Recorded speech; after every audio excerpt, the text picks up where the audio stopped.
Cette élégante silhouette, aussi connue des Français que des Espagnols, des Italiens ou des Anglais, est parvenue à se frayer un chemin parmi le Gotha du football international. L'étoile de David brille sur tous les terrains, alors suivez ses pas, depuis son enfance au Soleil du Var, jusqu'à sa consécration de numéro 1 français.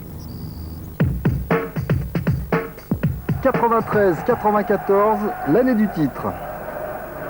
Ce moment, David en a rêvé, ses coéquipiers du Paris Saint-Germain également. Le public du parc aussi.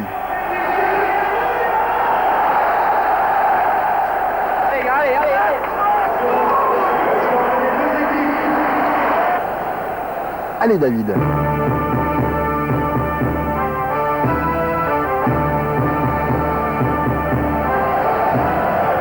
Concentration, action.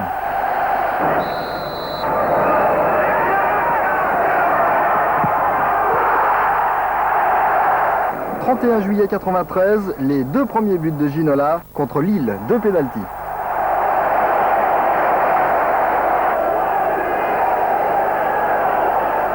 « 12 jours plus tard, au parc contre Sochaux.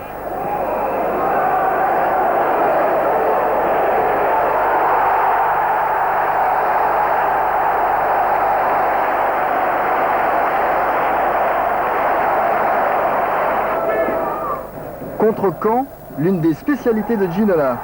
Tête en arrière au premier poteau sur un corner de Paul Le Guen.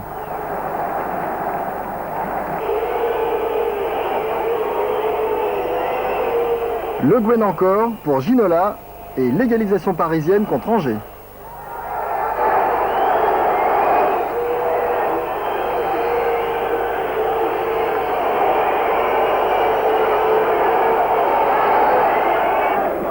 À ne pas faire contre le Paris Saint-Germain, la mauvaise passe dans le rond central. Georges Weah pour David Ginola. Olmeta et Lyon sont battus. Le meilleur match du Paris Saint-Germain en 93-94 contre Auxerre. Les deux visages de David. Je donne un but à Georges Weah. Et je vais marquer moi-même le mien.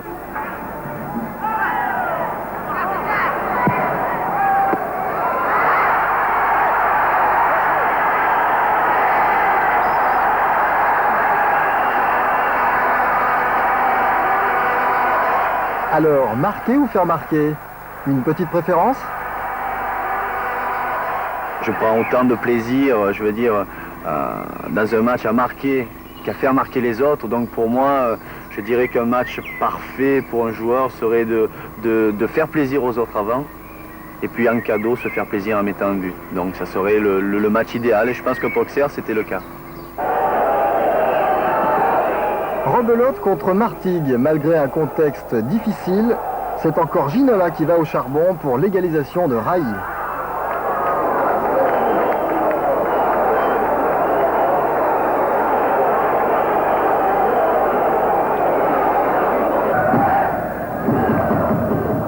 Quatrième minute au stade Louis II. Monaco 0, Paris Saint-Germain 1, but de Ginola. Merci Vincent Guérin.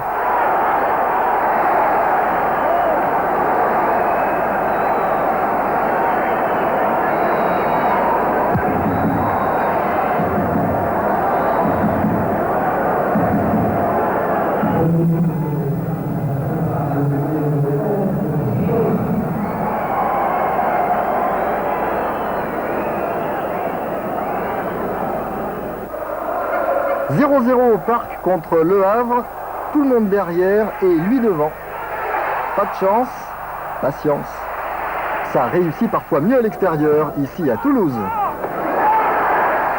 Sur corner de Valdo.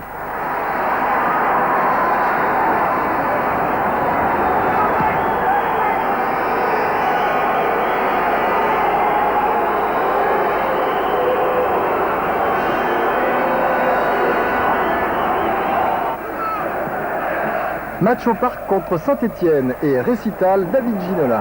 La loi du talon.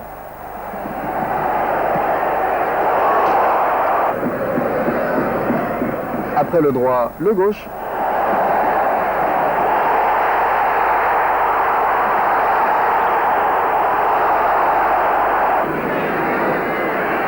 sous-sol. «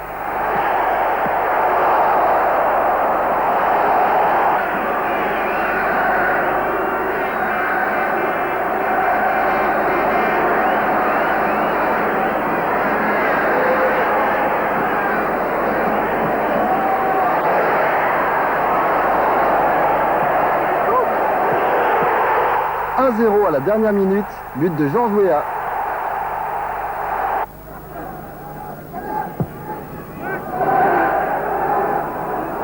À Lille pour un but de Rai.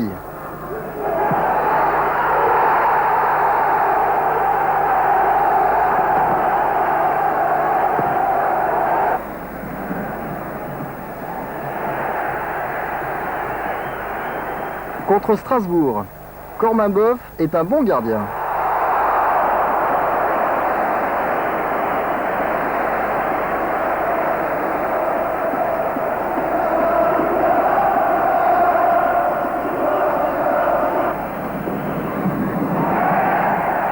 Et un bon gardien, ça a parfois de la chance.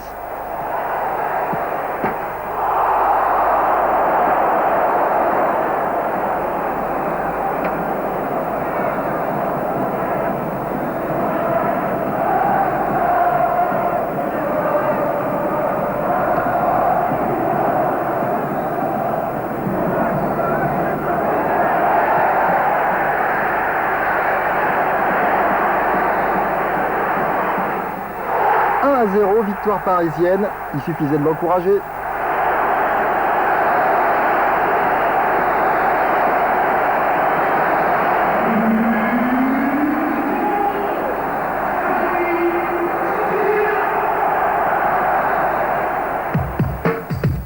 David Ginola est élu meilleur joueur de l'année 93. Le PSG, qui n'a plus perdu depuis le mois d'août, reçoit ce 14 janvier 94 son meilleur adversaire, l'OM.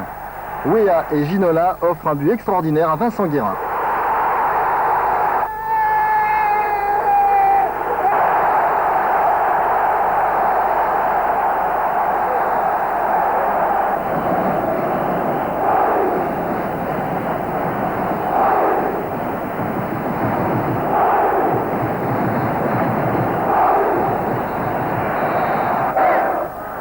À Sochaux, un but partout à 1 minute de la fin. David a envie de gagner, ça tombe bien, Gravelines aussi.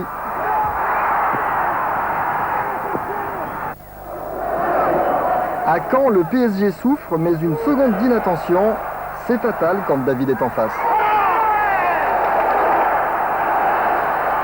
Le titre, c'est par ici.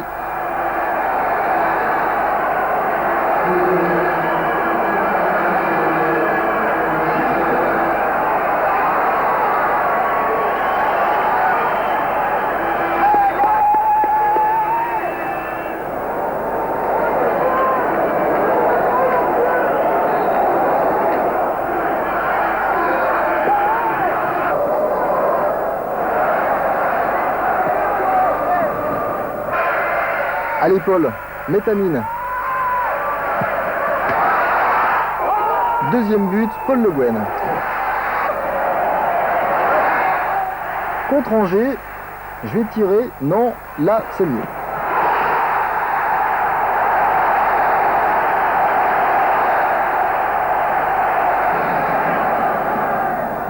Contre Martigues, un grand classique. Centre de Ginola, remise de Weah, but de Rai. Contre Metz avec Baldo et Rai à la brésilienne. Contre Cannes, nouvelle tête arrière pour un but de Georges Weah. Désolé.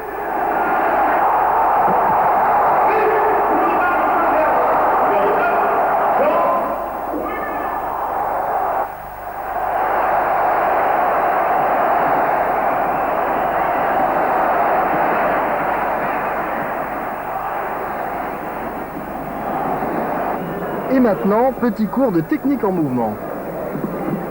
Amorti, petit lobe, débordement, centre dans la course, amorti, contrôle, tir, claquette au-dessus de la barre. Et l'action. Une autre, bon d'accord.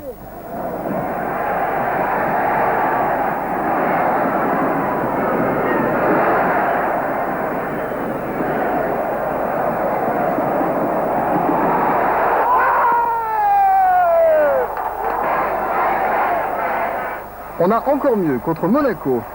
1, 2, 3, 4. Penalty. Transformé par Rai. Il a mis de la colle.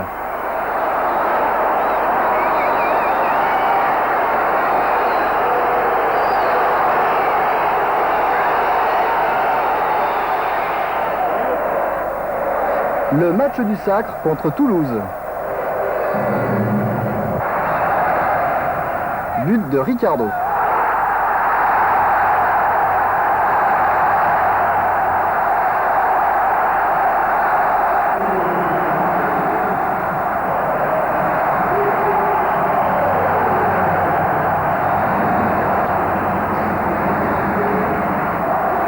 Attention, c'est bientôt fini. Ça y est. Bravo et merci, Président. Moi, j'étais dans les tribunes, donc j'ai pas vu mon mari, j'ai pas vu David. En voyant les images là tout de suite, ça me fait encore plus parce que moi, je voyais ça d'un œil assez lointain dans les tribunes parmi les supporters, mais c'est vrai que ça donne la chair de poule de voir ça. C'est-à-dire que c'est quelque chose qu'il attendait depuis tellement longtemps que j'ai essayé de me mettre à sa place un petit peu et pour lui c'était extraordinaire. Il n'avait jamais vu le stade comme ça, les supporters. C'était la fête. Et là c'était parti pour une grande soirée.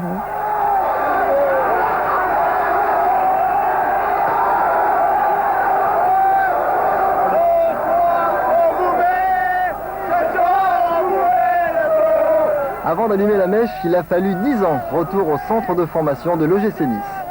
Le dernier jour d'entraînement, mon père est arrivé et on devait partir en vacances. Donc c'était les vacances scolaires et mon père avait demandé à voir l'entraîneur du centre de formation pour voir s'ils allaient me proposer un contrat d'aspirant stagiaire. Et donc cet entraîneur-là avait dit clairement, écoutez monsieur Ginola, je ne vois pas votre fils dans les 2 ans qui viennent jouer en professionnel, et il a été très clair là-dessus, je l'en félicite. Et oui, il faut en avoir de la volonté pour être champion de France, et puis il faut avoir ça dans le sang. David Ginola, histoire d'un passionné.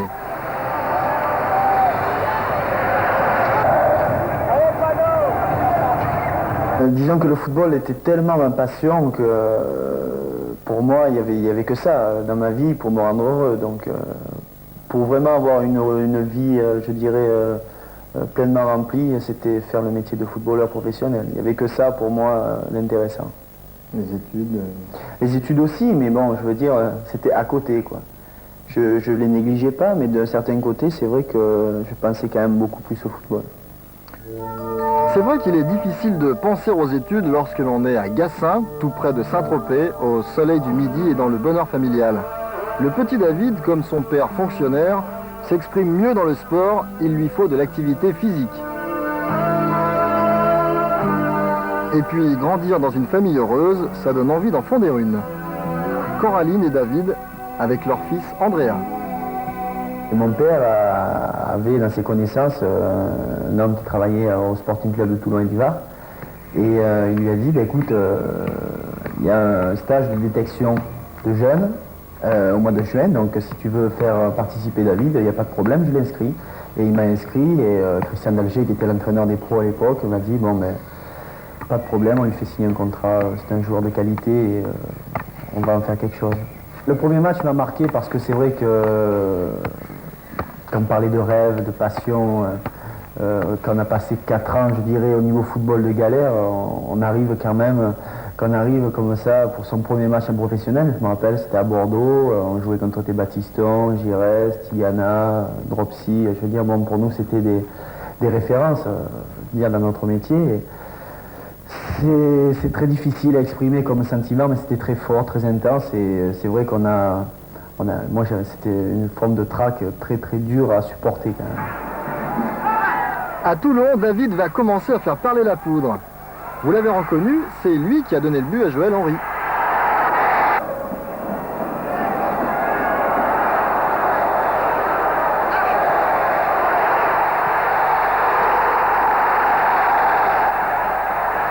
Son deuxième but en première division contre Lille.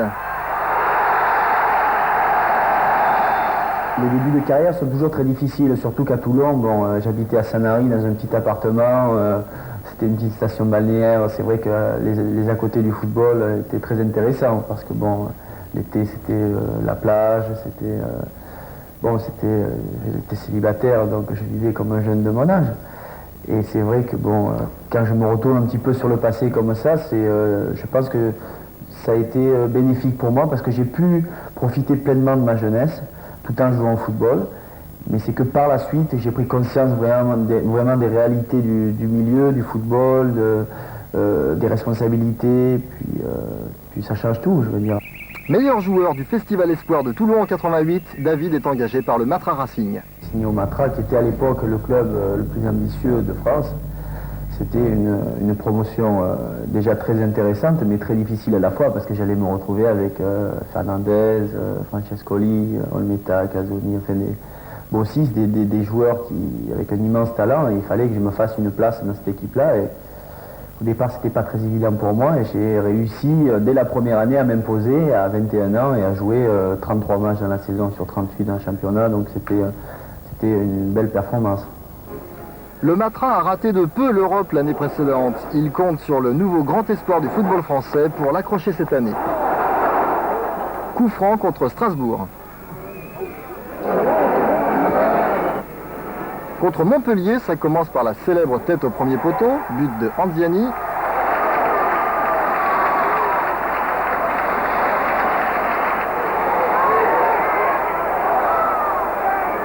Ça continue par un penalty.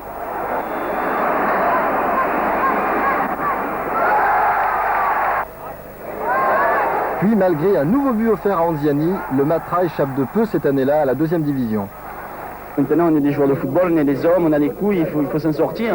Bon, on n'est pas des merdes, et puis bon, mais pas à partir de là, il faut bien voir qu'on avait besoin de sortir de là. Vis-à-vis de notre président, de M. Lagardère, de tout le monde, il fallait avoir une réaction positive. 4e minute de Matra-Metz, la réaction positive selon David Ginola.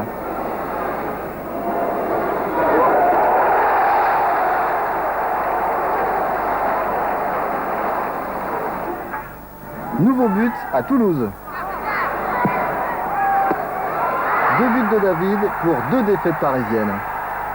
Je pense que ce qui a fait défaut, c'est, je dirais, le manque d'ambition peut-être des joueurs. C'était des joueurs qui avaient pratiquement tout connu. Il y avait des joueurs qui avaient connu la Coupe du Monde, les championnats d'Europe. Et c'est vrai que dans les moments difficiles où on a besoin de se serrer les coudes, il n'y avait peut-être pas cette flamme qui brûlait encore chez certains pour pouvoir prendre le dessus, prendre l'équipe en main. Je parle plutôt pour les anciens parce que nous, bon, étant jeunes, même si on avait envie de faire quelque chose, on était quand même un petit peu, je dirais, dans l'ombre des stars à l'époque. Donc je pense qu'il n'y a pas eu vraiment l'homogénéité, la faculté d'être solidaire dans les moments où ça allait pas trop bien. L'année suivante, le Matra devient Racing Paris 1 et redémarre avec une équipe de jeunes. Ginola est à la baguette, ici en coupe contre Guignon, pour une place inattendue en finale de la Coupe de France. L'exploit a surtout eu lieu en demi-finale où on va battre Marseille 3-2 chez eux. Marseille était le grand Marseille et puis nous on était relégués en deuxième division, donc on faisait figure de vraiment tout petit. Donc là, s'imposer à Marseille où on était donné à 60 contre 1, donc je crois que c'était une belle performance. Et puis en plus, quand on part battu comme ça à l'avance, parce que là on ne se faisait pas d'idée, pas d'illusion. On a été vraiment, nous, les premiers surpris, et puis une joie vraiment, après avoir passé une année assez difficile au niveau mental, je crois que ça nous a donné un petit peu l'envie de se surpasser. C'est vrai que bon, malgré les mauvais moments, cette finale de Coupe de France nous sauvait un peu la saison. En demi-finale, après les buts de Germain, Boudherbala et Sauzé, l'OM mène 2-1, mais le Racing Paris va opérer l'un des plus formidables renversements de situation de l'histoire du football français. Milojevic a égalisé sur coup franc et c'est le jeune Haïd qui va offrir la victoire à David face à Goliath.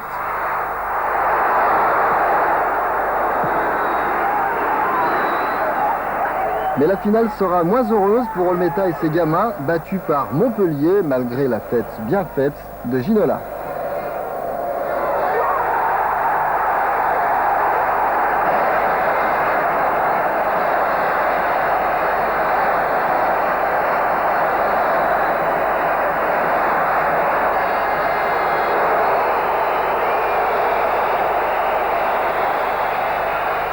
Mais pour David, c'est la fin de cette première aventure parisienne. Je me suis retrouvé mi-juillet à 15 jours du début du championnat avec pratiquement aucun club qui était capable de mettre l'argent sur la table. Et finalement, à 10 jours du début du championnat, Brest a décidé de m'acheter. Et puis bon, je suis parti à Brest très vite, donc bon, pour moi c'était la seule porte de sortie, quoi. Direction la Bretagne pour ce Méditerranéen, aux côtés de Salin qui marque ici contre Nice, Lama, Ferrer et autres Corentin Martins.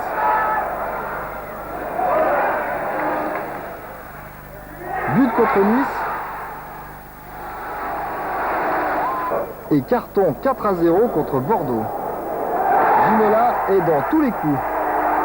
Pas toujours très franc d'ailleurs.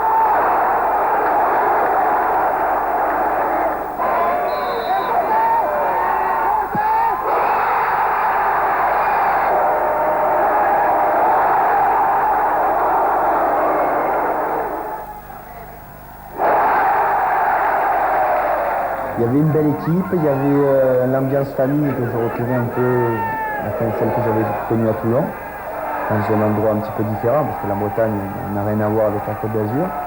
Mais c'était une expérience, je veux dire, maintenant avec le recul, très intéressante et très importante pour moi, parce que bon, ça a permis quand même de connaître ma première sélection en équipe de France. Et ça, bon, je ne pensais vraiment pas en signer en Brest que j'allais connaître ma première sélection à Brest. Et c'est vrai qu'on avait fait une très bonne saison. On a fini 8e, je crois, du championnat, et puis ça s'est très très bien passé, quoi. C'était vraiment, je veux dire, au-delà de mes espérances. Et oui, 17 novembre 1990, David est du voyage en Albanie, éliminatoire de l'Euro 92. J'attendais pas ça comme le Messi, mais bon, je savais qu'avec le travail et le sérieux, ça finirait par payer un jour. Bon, mais c'est allé plus vite que prévu, et bon, il faut que ça se satisfasse, quoi.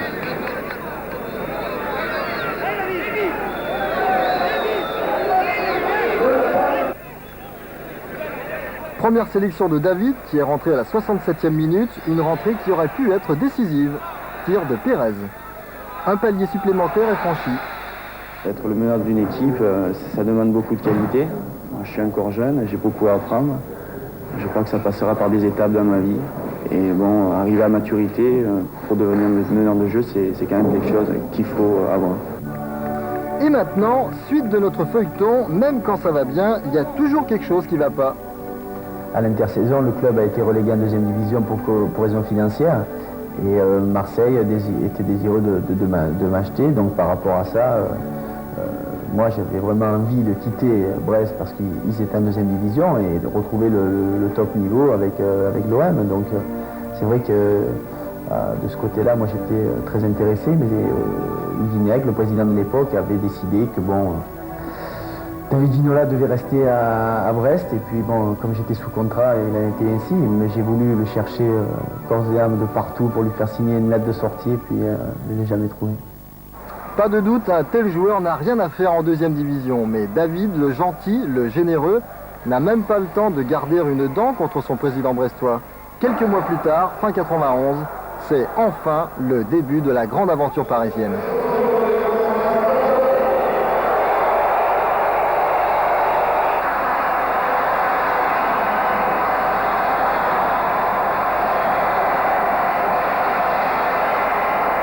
Après avoir passé 1 an et demi à Brest, qui ont été très importants au niveau de ma maturité, je veux dire, j'ai énormément progressé au Brest Armorique. Paris m'a permis, en retrouvant le top niveau, de justement m'épanouir, de montrer un nouveau visage en première division, avec un club qui jouait les premiers rôles, qui jouait une Coupe d'Europe, et c'est vrai que ça a été un petit peu le déclic dans ma carrière. Et puis aussi, ça correspondait à une période où, au niveau maturité, j'étais arrivé, je dirais, pratiquement au plus haut niveau, parce que c'est vrai qu'il y a une femme mariée, j'étais marié, un petit garçon, ça stabilise un petit peu pas mal de choses, et ça m'a permis de passer réellement qu'au football et avoir plus le regard sur mon métier. Premier match au Parc contre l'Olympique de Marseille. Ginola rentre à la 61e minute.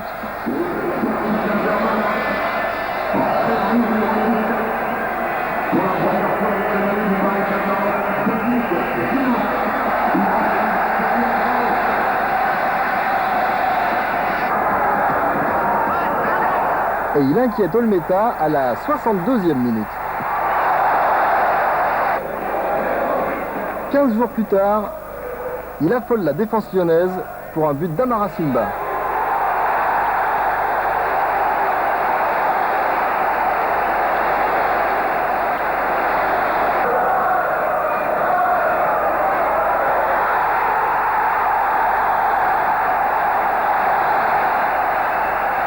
« 42e minute, tête de Ginola, but, non.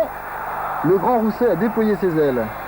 Mais ça commence à sentir le roussi. Le feu d'artifice commencera pour Ginola sur la terre de ses premiers exploits à Toulon.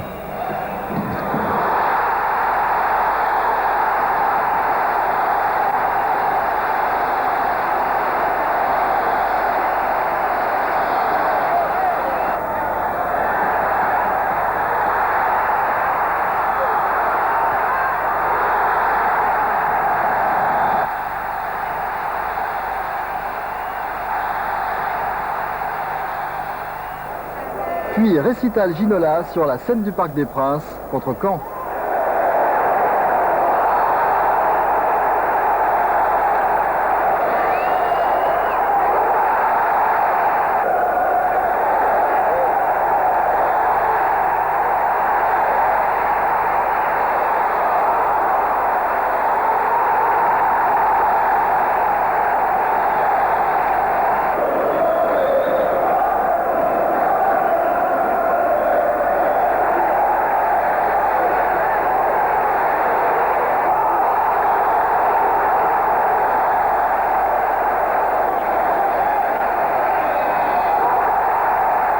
Pas de doute, le jeune et insouciant David, le joueur génial aux performances en dents de scie, a fait place à un homme équilibré, plus régulier, plus responsable. Ginola a mûri, l'Europe s'en apercevra bientôt.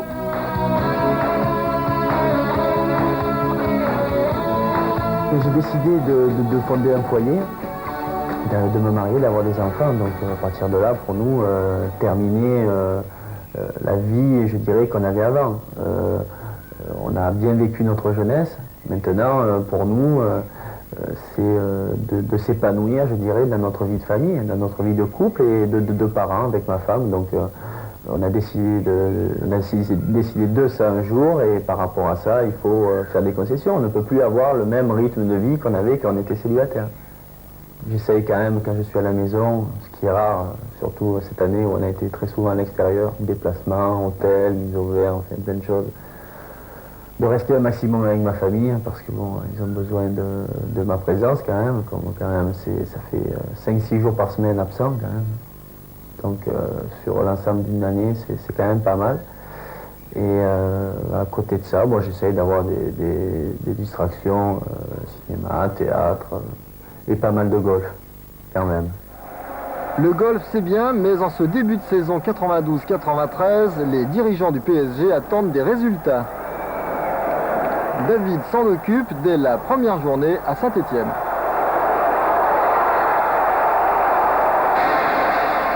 Puis 2 semaines plus tard, pour une victoire 4-0 à Strasbourg.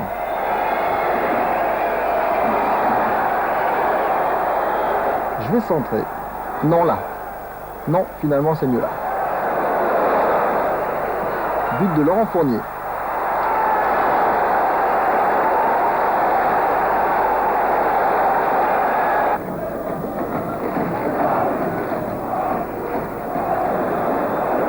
Ouverture pour Georges Weah pour le 4e but.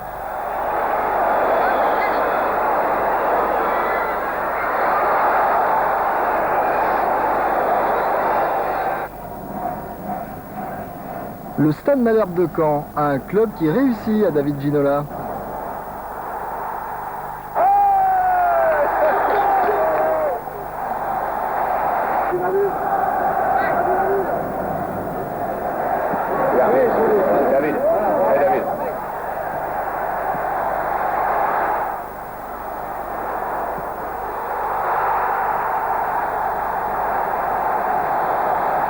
Strasbourg, il a fait pareil, hein, sur le but. Sur le but. Effectivement, l'association Ginola-Fournier fonctionne bien en ce début de saison.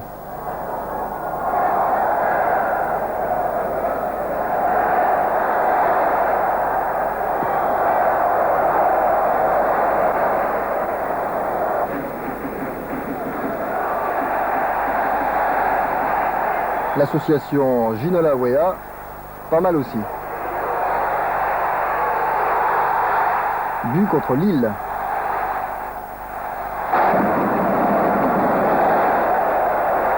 Contre Metz, dans l'autre sens, Georges pour David.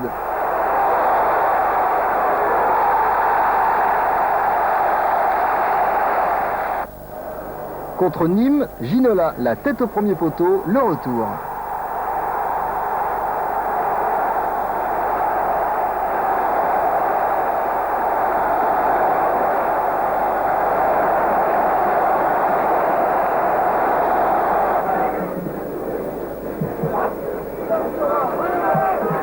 À Sochaux, le premier pour Georges.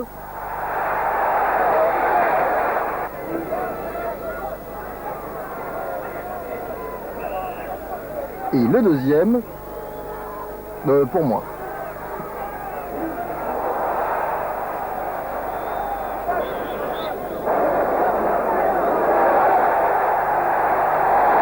Contre Montpellier au Parc, le seul but du match.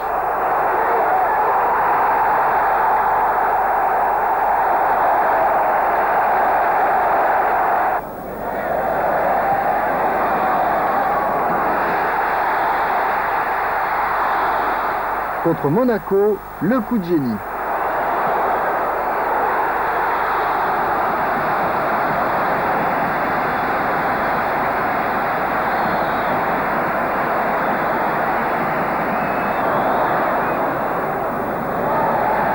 Et encore l'association Ginola-Fournier.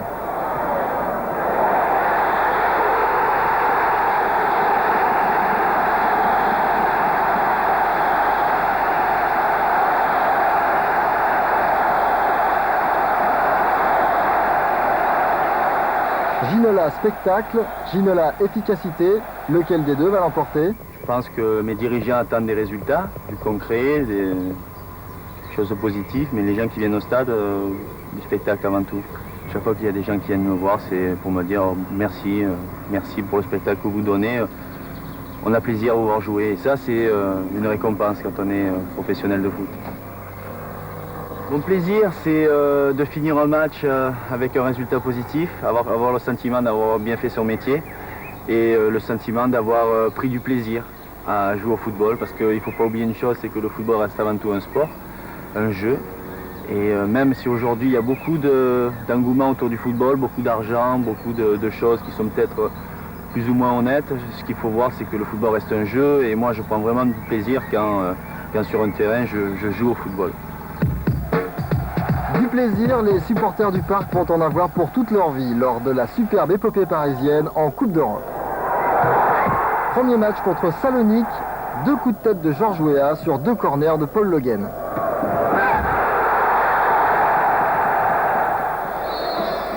Le retour sera une formalité avec encore Georges Weah et la tête de Jean-Luc Sassus sur ce centre de Vincent Guérin.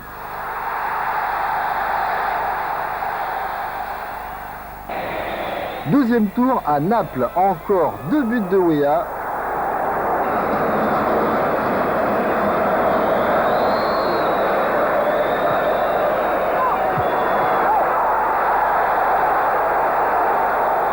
Et au match retour contre les Italiens au Parc, pas de but malgré les efforts de David Ginola pour son goléador.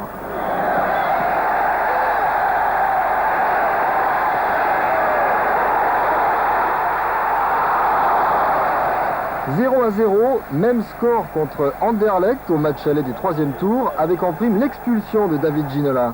Et lorsque Bosman ouvre le score au match retour, on se dit que l'aventure touche à sa fin. Heureusement, ce soir-là, c'est le crâne du grand Antoine Kombouaré qui sauve le PSG. En quart de finale, les Parisiens vont à Santiago Bernabéu face au grand Real Madrid. Connaissez-vous le meilleur moyen de passer à travers? C'est de jouer la peur au ventre face à une légende. Butragueño, Zamorano, Iseo, Santiago. Mais la trouille, Ginola ne connaît pas. 48e minute, corner de Valdo, naissance d'El Magnifico.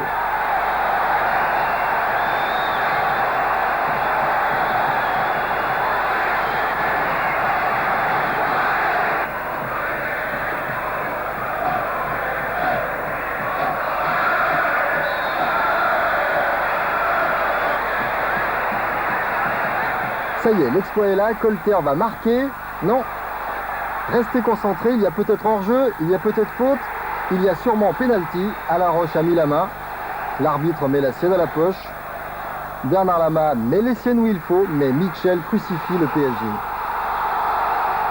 Les deux matchs du Real ont été très importants parce que bon, ils se situaient dans une période où le Paris Saint-Germain brillait déjà et où il est vrai qu'on avait ce tour pour accéder aux demi-finales de Coupe d'Europe, ce qui était, je dirais, impensable au début de saison, où le club visait, je dirais, d'aller le plus loin possible, mais on n'espérait jamais aller en demi-finale de Coupe d'Europe et battre surtout le Real. Après un match aller où on avait eu beaucoup de difficultés, on avait perdu 3-1, 3 buts, enfin, un petit peu contre le cours du jeu, je pense, un expulsé, donc c'était le match retour s'annonçait très difficile. Et c'est vrai qu'on a eu, je dirais, le courage, la solidarité, la volonté et le talent qui ont fait que bon, on a remporté ce match 4-1 et de brillante façon, parce que je crois qu'il y a beaucoup de gens qui se souviennent de ce match comme un des matchs qui les auront marqués dans leur vie de football. Bien dit David, PSG Real, c'est France-Allemagne, c'est OM Milan, c'est une ambiance extraordinaire pour un match extraordinaire.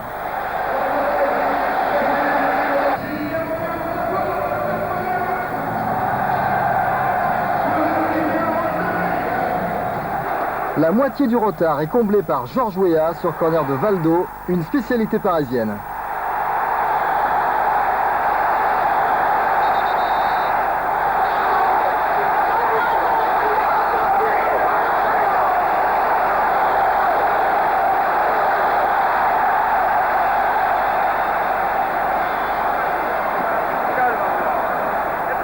Il reste 9 minutes à jouer. Le Real tient toujours. El Magnifico attend son heure et la remise de Bravo. Le reste se passe de commentaires.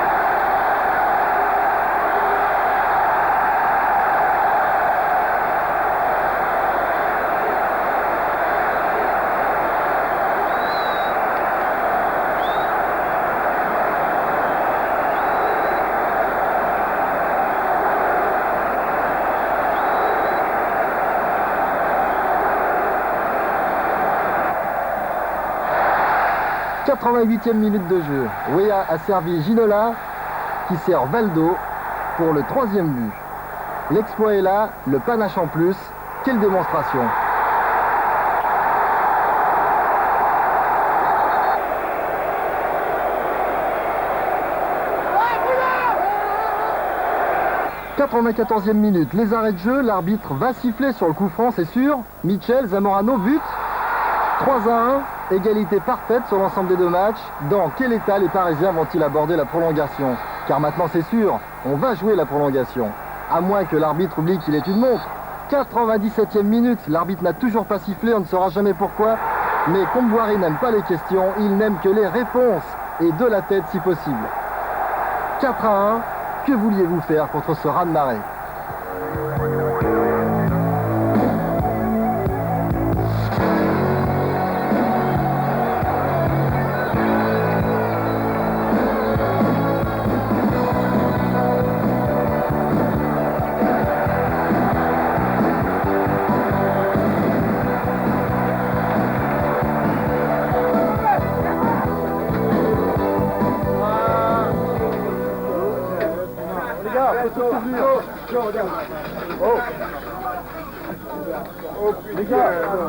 Ça a été le déclic sur le plan personnel, c'est vrai, parce que bon, les matchs de Coupe d'Europe déjà vous permettent de vous faire connaître sur le plan européen. Et c'est vrai que ce match-là, battre le Real, je dirais aussi facilement et puis individuellement, arriver à réussir quand même des choses assez sympas, je veux dire, bon, mais ça a été très très bon pour moi. On réussit individuellement en passant par un collectif.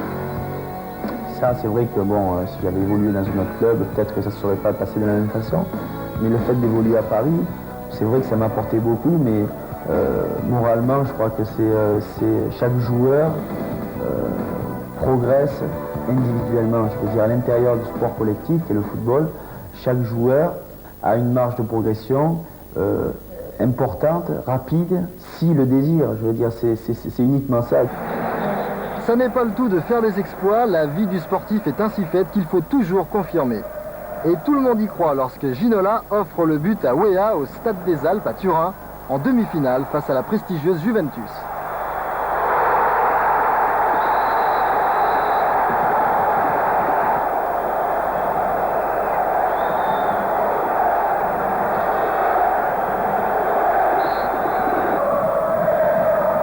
David est en pleine bourre, gonflé par l'ambition de remporter la première Coupe d'Europe d'un club français.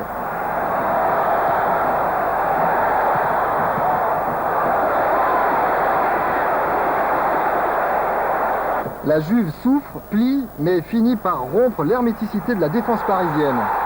Il est vrai qu'un futur ballon d'or est sur la pelouse, Roberto Baggio.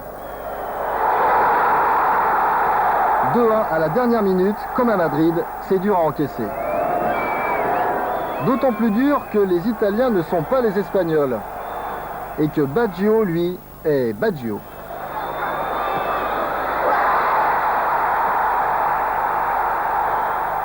« 1-0, le rêve est brisé, mais les joueurs et les dirigeants se préparent déjà pour leur prochain défi, la Coupe de France. 32e de finale à Strasbourg, 0-0 à la 118e minute, car on joue les prolongations. David Ginola va éviter à son club l'épreuve des tirs au but. But de Weah.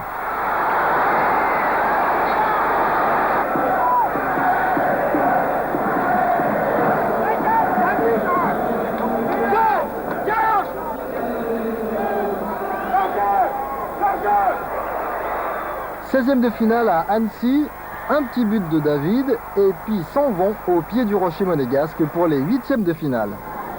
Antoine Comboiré a pris de bonnes habitudes et Tori en a pris de mauvaises. Et la route de la coupe ramène les Parisiens au parc pour y affronter l'ambitieux Bordeaux. Pas de suspense dans ce match, Fournier et Weah règlent la note girondine en une demi-heure.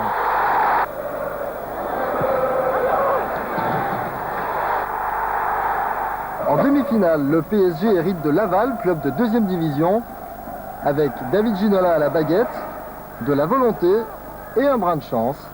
Les Parisiens, qui n'ont toujours pas encaissé le moindre but en coupe, gagnent leur billet pour la finale. But de Vincent Guérin. La coupe leur tend les bras, le président leur serre les mains, les supporters lèvent les leurs. Cette remarquable équipe va-t-elle remporter un titre cette saison ? En face, les jeunes et redoutables Nantais de Jean-Claude Suodo, tombeurs de Saint-Étienne en demi-finale. En deuxième mi-temps, faute de Carambeau sur Fournier, le Nantais sera exclu pour contestation et c'est un certain Antoine Comboiré qui transforme le pénalty.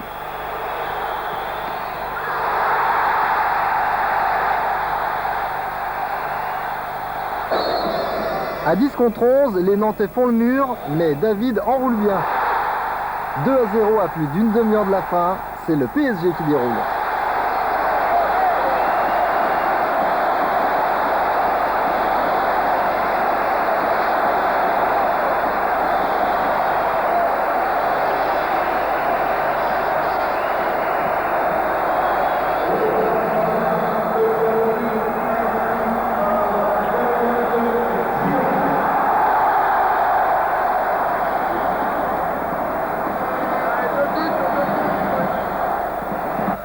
La punition nantaise s'achèvera avec un nouveau but d'Alain Roche.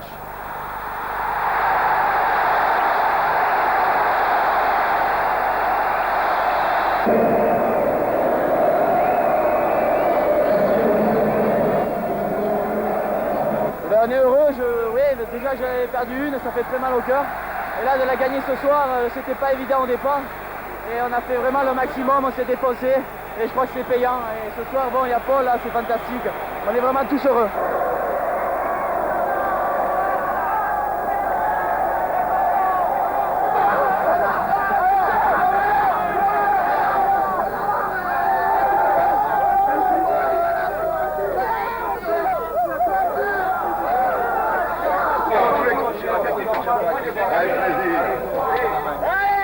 Eh oui, si on nous avait dit ça il y a un an.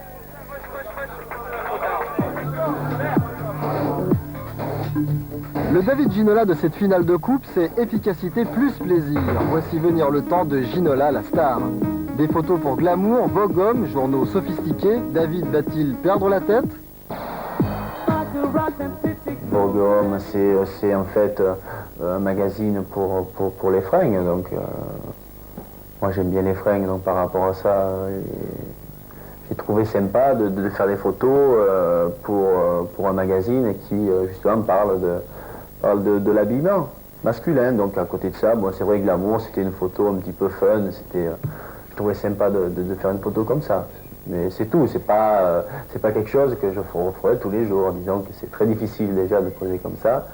Et je veux dire, bon, c'est une expérience, mais ça restera au rang d'expérience. Tout se passe à Paris en fait. Hein. On s'aperçoit que non seulement le fait de jouer à Paris, mais de passer dans des journaux, je dirais, sophistiqués comme vous dites, style Glamour, Vogue, c'est vrai que ça fait déclencher pas mal de choses. Et bon, mais faire des pubs, si ça peut être des pubs intéressantes, je dirais pas faire n'importe quoi, mais faire des pubs intéressantes, pourquoi pas, mais bon, comme ça. Je parle de ça et je parle aussi justement de cette image qu'on représente, parce que le football est quand même très médiatisé. Par rapport à ça, il faudrait justement se servir de cette image, de cet impact qu'on peut avoir auprès des gens, auprès des jeunes, pour pouvoir véhiculer une idée, tous ensemble, je veux dire, de faire en sorte que tous les problèmes qui touchent les jeunes aujourd'hui, le sida, tous ces problèmes-là, faire en sorte que nous, on puisse aider ces gens qui ne sont pas forcément dans les mêmes conditions que nous. Donc je dirais que si on peut aller au-delà de notre métier de footballeur, c'est la moindre des choses, parce que nous, en fait, à côté de certains, on n'a pas de problème, on est heureux, on a une belle vie, donc je veux dire, donner un petit coup de pouce à quelqu'un qui n'a pas la chance qu'on peut avoir, je veux dire, c'est bien, il faut le faire. Et donner un petit coup de pouce à ses coéquipiers pour donner un grand coup de rein à son club en Coupe d'Europe 93-94, David sait aussi le faire. Talonnade pour Gravelines contre Limassol au premier tour. Passe pour Vincent Guérin au deuxième tour contre Craiova. Et but sur pénalty pour 2 qualifications faciles. En quart de finale, El Magnifico 2, le retour. Remarquable action pour un but de Georges Weah contre le Real Madrid.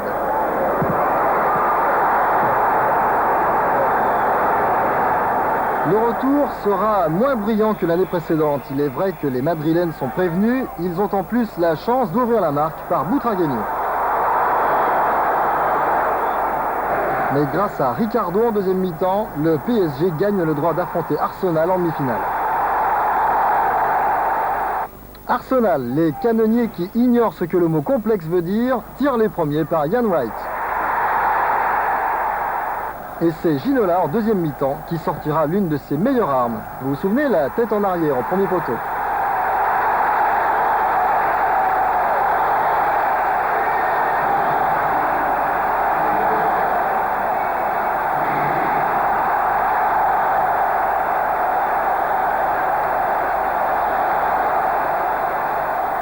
David Seaman est battu, David vient de crucifier David.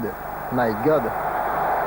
Au match retour, les Parisiens laisseront échapper pour la deuxième année consécutive la finale de la Coupe d'Europe.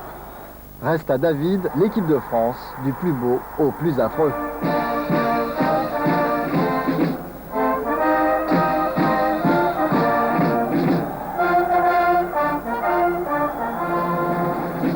Ça a été très difficile, déjà à vivre en tant que joueur une élimination en Coupe du Monde.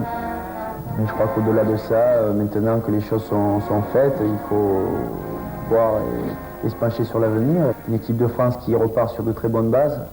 Je crois que en gagnant ce match en Italie, ça nous a permis je dirais pas remettre les pendules à l'heure, mais de montrer que quand même le football français était capable devant des formations, des très grandes formations mondiales, de bien jouer et de gagner. Et donc c'est ce qu'on nous demandait. Donc par rapport à ça, je crois qu'on est sur la bonne voie maintenant. Bon, mais c'est vrai qu'on a eu un faux pas qui coûte très cher parce que bon, l'élimination en Coupe du Monde, c'est un petit peu le rêve pour nous joueurs et pour beaucoup de Français qui auraient aimé voir l'équipe de France au Mondial. Mais bon, maintenant c'est chose faite et il va falloir penser à autre chose. Un but donné à Djorkaeff en Italie, un but superbe contre Israël. 2 actions décisives contre le Chili, c'est quand même loin d'être moyen.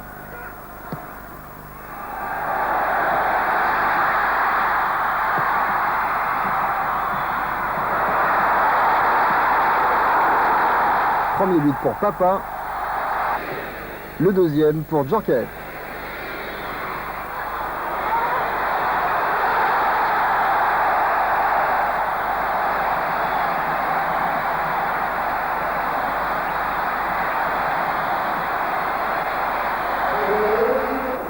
Plaisir, efficacité, altruisme, générosité sont les qualités qu'on reconnaît aux footballeurs et à l'homme.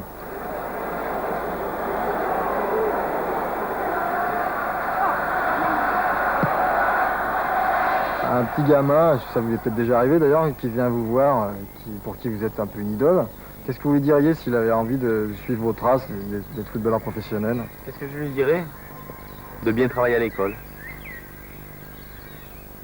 Parce que je me suis rendu compte que dans cette vie-là, on parle beaucoup des gens qui réussissent, des gens qui sont arrivés vraiment à une consécration. Mais il ne faut pas oublier qu'en cours de route, il y en a énormément qui restent sur le carreau. Et par rapport à ça, moi j'ai vécu un petit peu cette situation tout au long de ma carrière où j'ai vu des jeunes arriver bourrés de talent et puis ne pas passer parce qu'ils n'avaient pas le coup de chance, parce que à un moment donné, ça allait pas, ils ont une blessure et tout. Donc, surtout, continuer à jouer au football, bien travailler à l'école, ne pas, à la limite, jusqu'à l'âge de 16-17 ans, ne pas vraiment se dire, bon, je vais faire que du football, parce que c'est un petit peu une arme à double tranchant. Et je me rends compte qu'aujourd'hui, il y a des jeunes qui ont tout misé sur le football et qui se retrouvent à galérer dans un petit club, à travailler à la mairie, alors qu'ils étaient pleins d'espoir, pleins de promesses et qui sont restés sur le carreau parce qu'à un moment donné, ils n'ont pas eu la chance nécessaire, ils n'ont pas eu le petit coup de pouce, c'est difficile, hein. Je veux dire, aujourd'hui, c'est vrai que quand on parle des joueurs de football, on parle pratiquement que de l'élite. Et l'élite, ça représente en France, sur le total des licenciés, quand même une minorité. Et il ne faut pas oublier les autres qui sont quand même très très importants et qui ne sont pas tous en première division ou en équipe de France. L'équipe de France, le prochain défi. David a connu dans son pays les honneurs de la coupe et du championnat. Les clubs et les sponsors le réclament. Reste maintenant la réussite en équipe de France et un grand titre européen. Bonne chance David.